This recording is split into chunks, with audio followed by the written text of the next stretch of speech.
primeiro livro do Roberto Bolanho que eu li foi Os Detetives Selvagens, um dos seus calhamaços, lido por muita gente. E eu cheguei a esse livro sem ter muitas informações e me surpreendi. Eu tinha altas expectativas, mas mesmo assim fui surpreendido pelo magnetismo da prosa do Roberto Bolanho.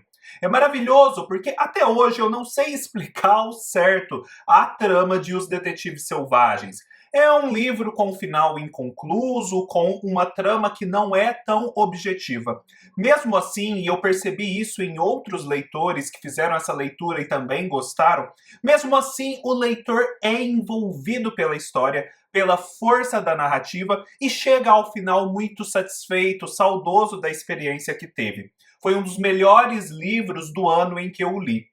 Depois eu li o Terceiro Reich, do mesmo Bolanho, que já tem uma história mais objetiva, mais fácil de se descrever, mas que conta através dessa história mais objetiva e superficial a respeito de coisas muito diferentes do que as que aparecem nessa superfície. Ele conta de maneira oblíqua sobre essas coisas. E é justamente isso que confere a força e a singularidade desse livro. Também foi uma das melhores leituras do ano em que eu a fiz. Na sequência, eu li um livro que é uma espécie de um spin-off dos Detetives Selvagens, mas que também pode ser lido independentemente. Amuleto.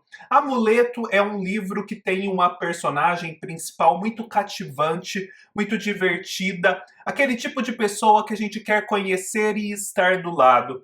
É sobre essa história e o seu envolvimento com toda uma classe artística de estudantes e intelectuais que vamos ficar sabendo neste livro. Infelizmente, na época em que eu o li, eu acabei não fazendo o vídeo, agora eu perdi o timing e preciso reler para fazer um vídeo. Mas certamente é um livro que merece ser relido e que, quando for relido, certamente crescerá na minha apreciação. E depois que eu concluí a leitura de Amuleto, dentro da vasta obra do escritor chileno Roberto Bolanho, a vontade que me deu, não sei porquê, algo até intuitivo, foi a de ler Noturno do Chile. Infelizmente, na época, esse Noturno do Chile estava esgotado, a Companhia das Letras não fazia reimpressões. De tantos leitores insistirem, pedirem nas redes sociais, a companhia reimprimiu o livro e agora ele está disponível, acessível a todos nas livrarias. Eu comprei recentemente, há menos de um mês, ele vai até aparecer no meu book haul. E já fiz a leitura, e meu Deus, por que eu demorei tanto para ler esse livro? É um livro que, como os outros, é magnético, é envolvente, conta uma história de maneira oblíqua, e justamente porque conta essa história de maneira oblíqua, consegue dizer tanto a respeito dela. Eu vou compartilhar com vocês um pouco do enredo desse livro e mais adiante eu vou falar sobre o porquê ele é um livro tão excelente, né? Fazer algumas reflexões a partir desse enredo. No momento do enredo em que eu for dar algum spoiler, eu vou avisar. Então fiquem tranquilos, podem me seguir, vai dar tudo certo. O momento do vídeo a partir do qual eu vou falar a respeito de cada um desses aspectos vai estar marcado aqui na descrição. Na descrição também você encontra o link para comprar o livro e ajudar o canal, link para o clube de leitura do canal, entre outros links relevantes para você se envolver com esse projeto. Não deixe de conferir. Noturno do Chile é um livro de um fôlego só. Ele é um livro com um único parágrafo que segue nesse único parágrafo um grande bloco da primeira à última linha. Falando assim, você pode se espantar e se intimidar pensando, meu Deus, essa coisa assim inteiriça, sem divisões, por quê? Um capricho formal modernista desse escritor chileno, algo sem sentido, algo que vai dificultar a leitura porque meio que não permite pausas, meio que não permite uma visualização da distribuição das ideias no tempo e no espaço? Não. Um fôlego só. Esse livro se justifica dessa forma porque de fato é o que acontece. Aqui a gente tem um personagem que já está ali acamado, com certa idade, e que está um pouco perturbado pelos fatos do passado, com a sua própria biografia, e decide desabafar, contar um pouco sobre ela. E para isso ele ali na cama coloca a mão na cabeça e o cotovelo sobre a cama, e nessa posição assim, um pouco instável, ele vai contar num fôlego só essa história que a gente percebe está oprimindo ele. E que história é essa? É a história de um padre que muito cedo descobre a sua vocação. Existe ali uma resistência inicial da família a que ele siga o sacerdócio, mas essa resistência é logo vencida, não há grandes traumas nesse sentido. Ele entra para o seminário, se ordena padre, isso é contado nas primeiras páginas do livro. E, paralelamente ao fato de ele ser ordenado padre, ele também ingressa ali nos círculos mais privilegiados da intelectualidade dos literatos chilenos. Ele também tem uma vocação literária, ele escreve poesia e logo começa a escrever crítica de literatura nos jornais. E a gente acompanha os primeiros contatos dele com esse círculo literário, as primeiras hesitações, alguns conhecimentos que ele foi adquirindo.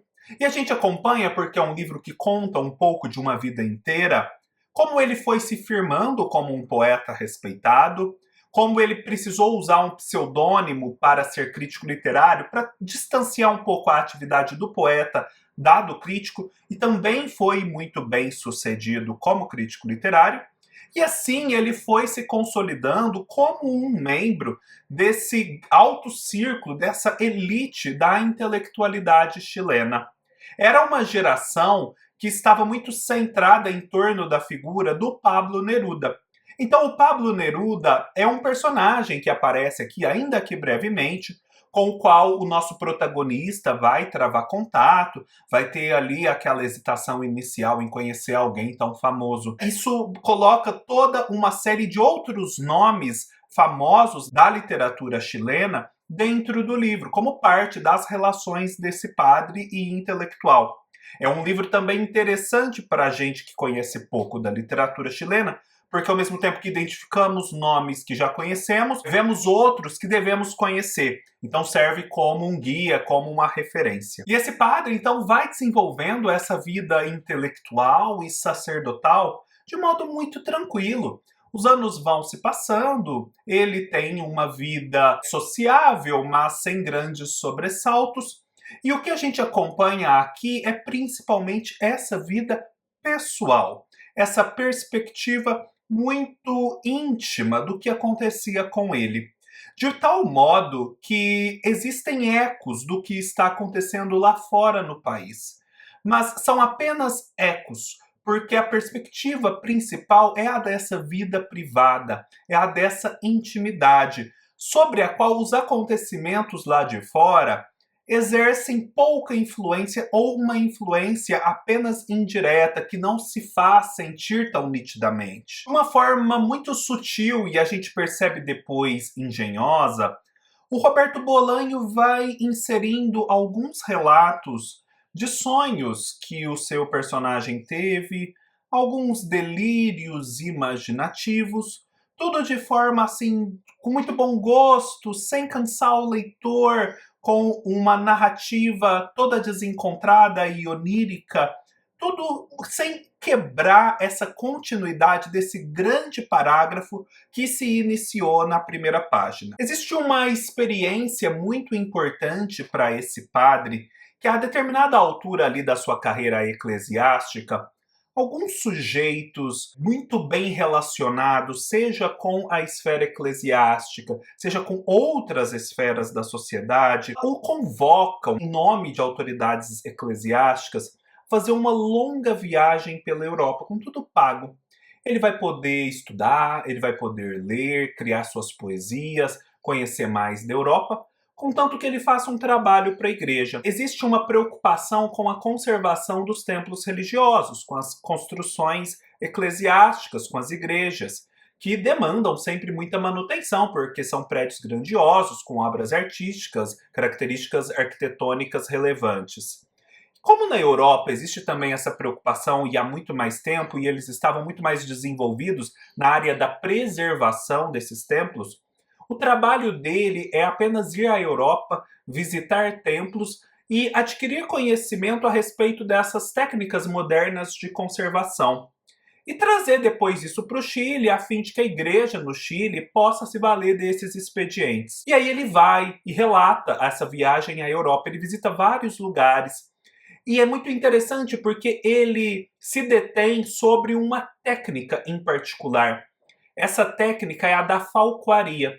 O pároco ali de cada igreja, ele tinha o desenvolvimento da habilidade da falcoaria, ou seja, ele tinha um falcão, ele conseguia domar esse falcão, se tornava o senhor desse falcão, e mediante essas instruções, o falcão era solto nas imediações da igreja e conseguia assim espantar ou matar as pombas. Porque as pombas eram um grande problema dos templos, por conta das suas fezes, que são corrosivas, aquilo vai se encrostando na superfície do templo e vai minando ali a pedra, minando os tijolos, minando todos aqueles materiais que compõem a construção. Então, espantar as pombas é algo muito relevante para a conservação desses templos.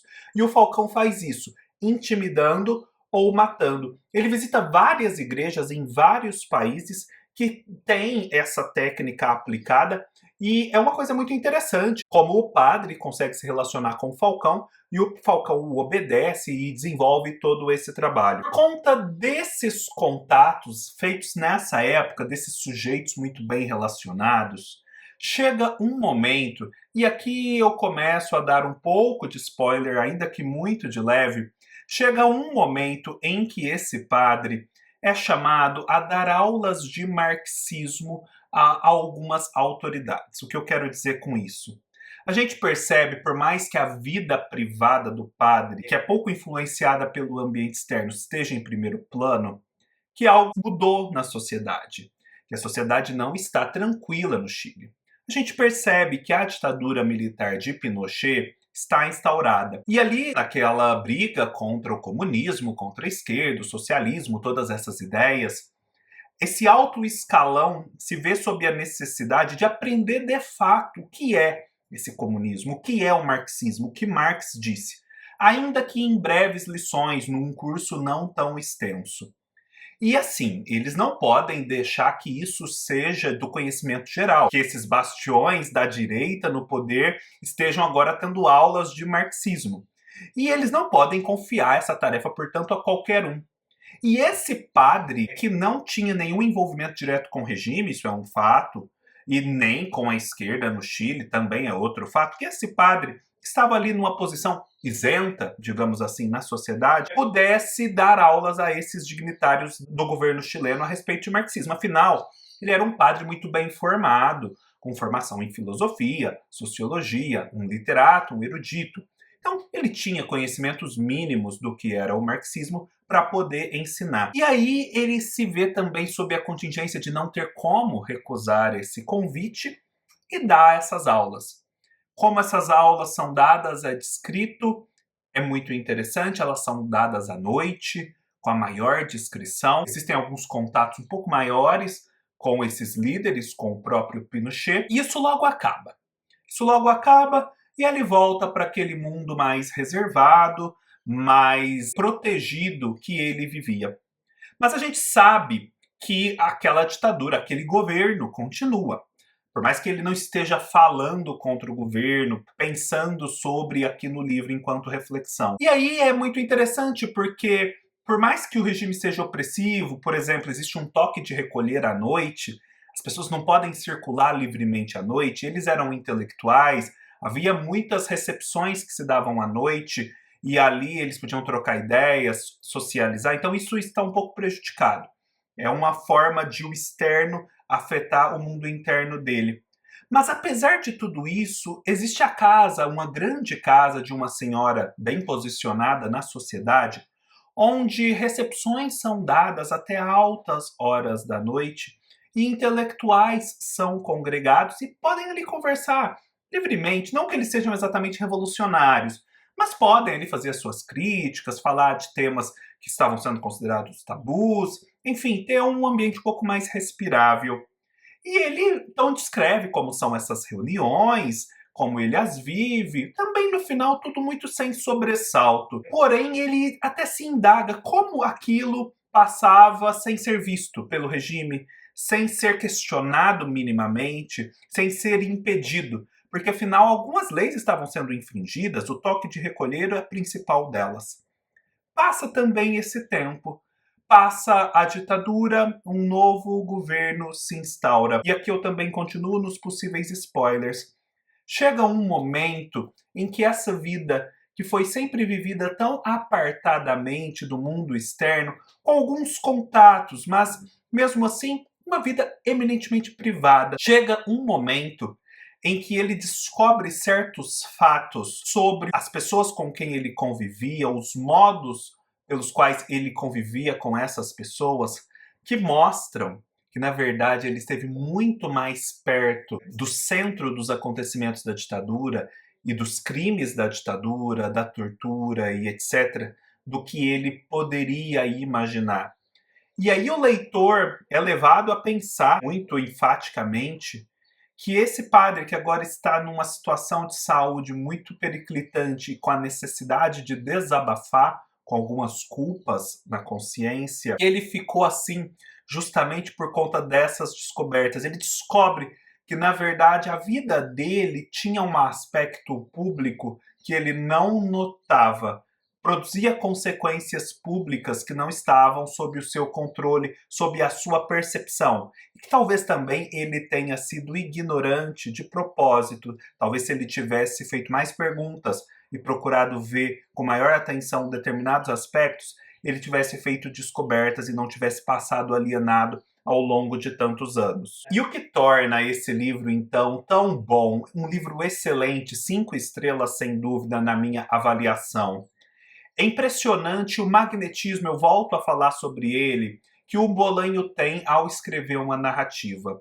São poucos os escritores que conseguiriam escrever uma narrativa aqui sem parágrafos e sustentar o interesse do leitor num fôlego só, da primeira à última página. Por mais que sejam 118 páginas, não seja um romance extenso, são 118 páginas cerradas, com texto de alto a baixo sem parágrafos. Então, são horas e horas de leitura. Mas o leitor, se ele dispõe dessas horas para fazer uma leitura contínua, ele segue em frente, porque o seu interesse é sustentado. E o que sustenta esse interesse, aqui que está a parte interessante, não é algo evidente, não são truques evidentes de narrativa. Como se a gente não soubesse explicar o certo o quê. Aqui existe uma curiosidade, mas a princípio o leitor não sabe para onde a narrativa irá.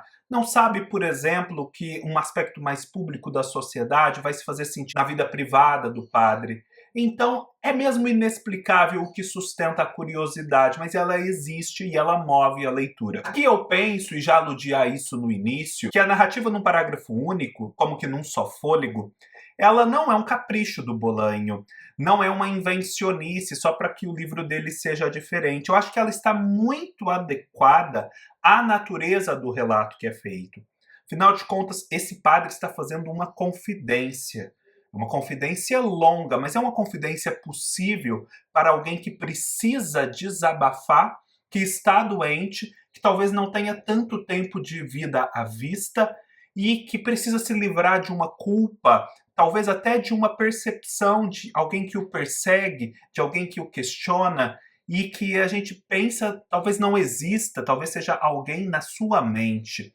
Então, essa confidência, essa cumplicidade, esse ao pé do ouvido da narrativa, ele é muito bem representado nesse fôlego único. Isso traz uma verossimilhança, como se nós estivéssemos mesmo no quarto com o padre, e o padre estivesse na cama, apoiado aqui no cotovelo, fazendo essa narrativa numa posição periclitante, mas que é possível ali dentro do contexto no qual ele está inserido. E como eu já disse, são poucos os escritores que conseguem um formato desse, em que um pouco das fronteiras das informações contadas são borradas por conta da continuidade, como se fosse um deserto no qual a gente não enxerga o final. Então ele consegue mesmo assim prender a atenção. Isso mostra a sua maestria, a excelência da sua técnica. É muito interessante também os simbolismos que são inseridos nessa narrativa, de forma muito sutil e engenhosa. O leitor só depois percebe e fica evidente para ele que aquilo que foi contado lá atrás, de forma assim, muito sem sobressaltos, sem alardes, sem alarmes, que aquilo tem uma alta carga simbólica e ajuda a compor imagens muito fortes da vida desse padre, por que não dizer, da sociedade chilena na qual ele estava inserido.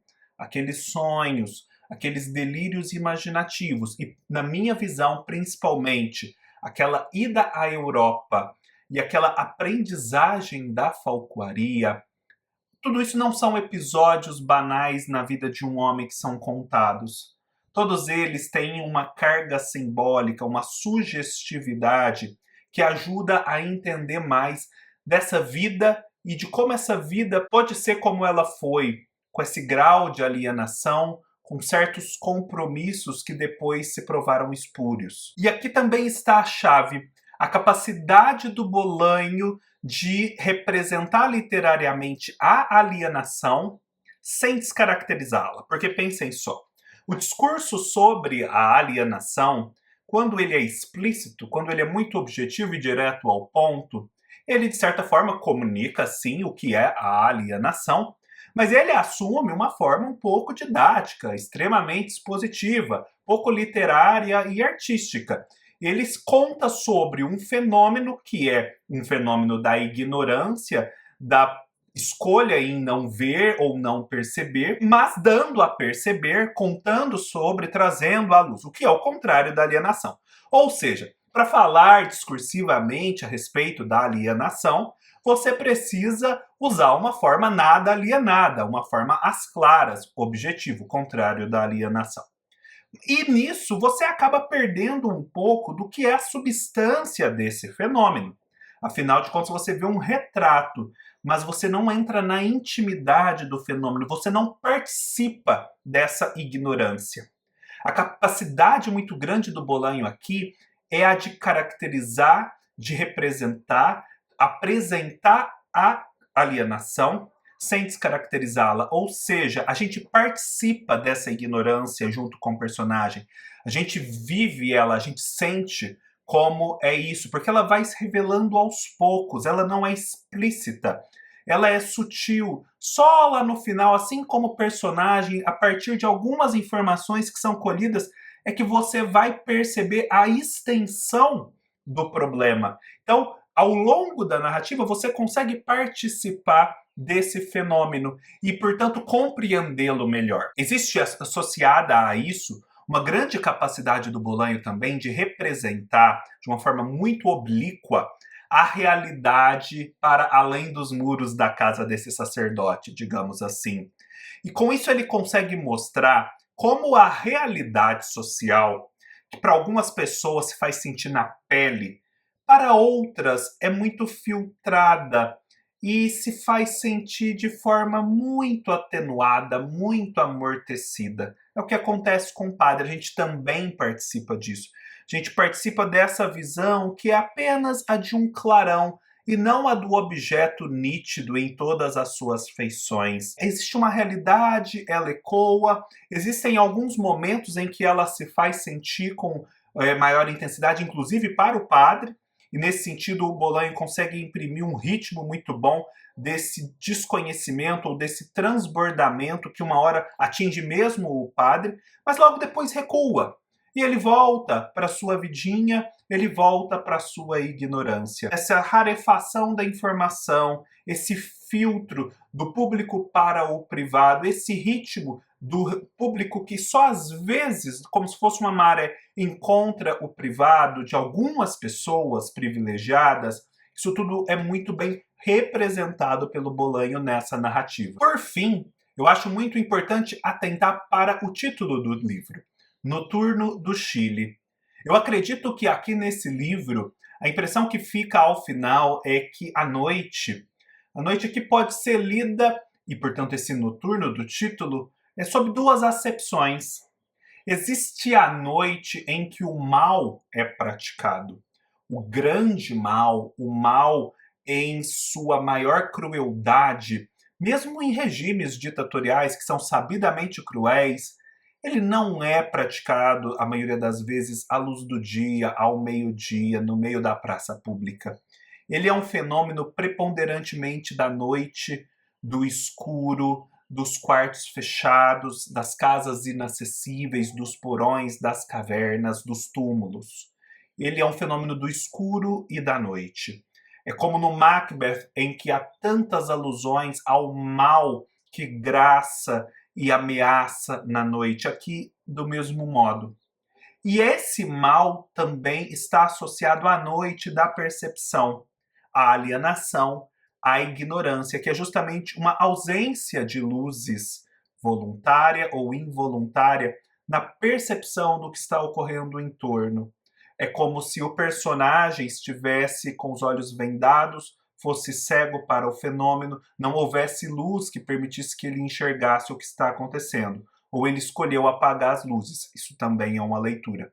Mas tudo aqui se refere à noite em que o mal graça e à noite em que a percepção se apaga. É isso, pessoal. É um pouco sobre esse livro, a respeito do qual muito mais poderia ser dito.